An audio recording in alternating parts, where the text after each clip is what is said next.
Tead, see Eesti metsa ja metsanduse teema, see teeb mind väga murelikuks. Jaa, eriti see lageraie, nii palju metsa võetakse tänapäeval maha. Jaa, täiesti õudne.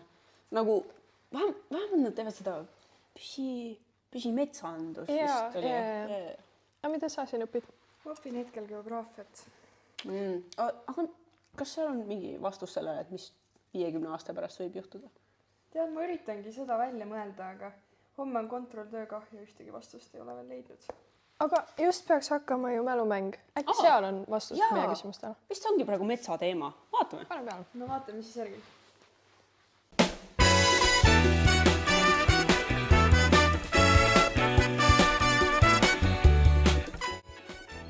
Tere armsad vaatajad! Täna oleme kogunenud siia Päikselisse Kadrioru parki, et uurida inimestelt, kas nad on kursis Eesti metsanduse tulevikuga 50 aasta pärast.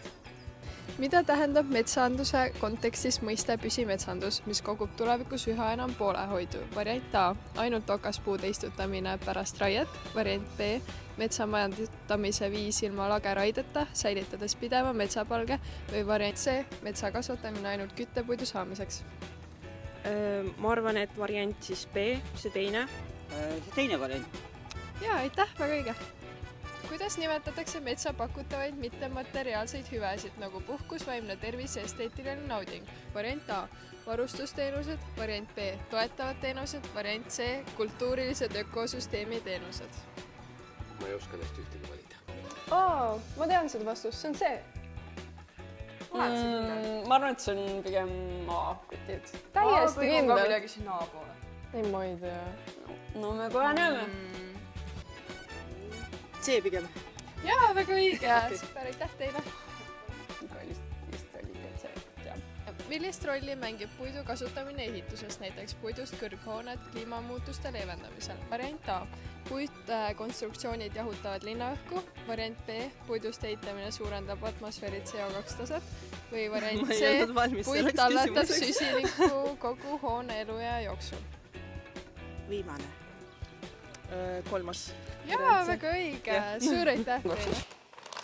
Et natuke igavaks läheb, et vaatame, mu lemmikfilm algab kohe. Paneme selle peale äkki. No miks mitte? Ootega. Pole isegi vist seda ammu näinud.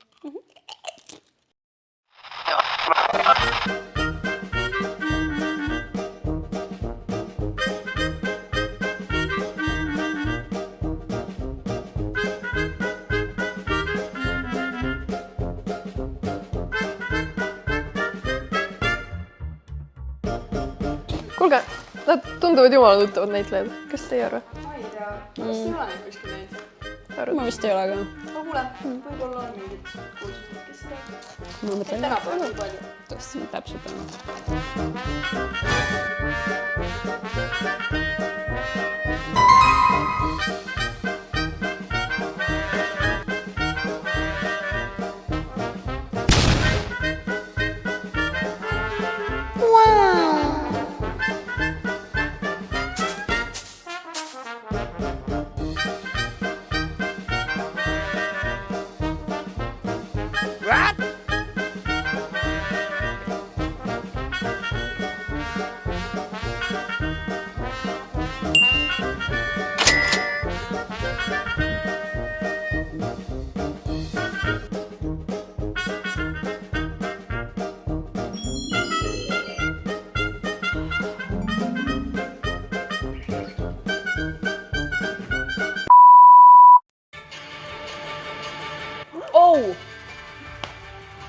Mis asja?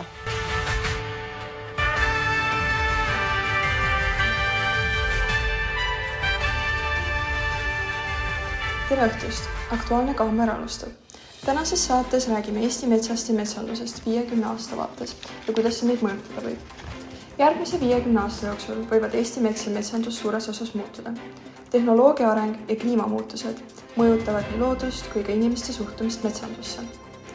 Tulevikus võivad metsi hooldada tehisintellekt ja autonoomsed masinad, mis aitavad jälgida puude kasvu ning vähendada liigset raiet.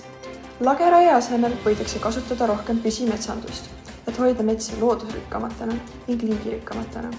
Kliima soojenemise tõttu võivad Eestis hakata kasvama uued puuliigid ning osa tänastest liikidest võib väheneda või isegi hävida. samal ajal suureneb tõenäoliselt looduskaitse tähtsus ning rohkem metsi võetakse kaitse alla. Mets ei pruugi tulevikus olla ainult puiduallikas. Selle roll inimeste tervise, puhkamise ja kliima kaitsmisel võib muutuda veel olulisemaks. Inimesed võivad käia metsas rohkem sportimas, loodust õppimas ja igapäevaelust puhkamas. Samas kasutatakse puitu tõenäoliselt jätkuvalt ehituses ning keskkonnasõbralike materjalide tootmises. Kõige tähtsamaks küsimuseks jääb aga see, kuidas leida tasakaal metsade kasutamise ja looduse hoidmise vahel. Üks on kindel, mets jääb Eesti jaoks oluliseks ka tulevikus. aga polegi vist nagu väga midagi teha.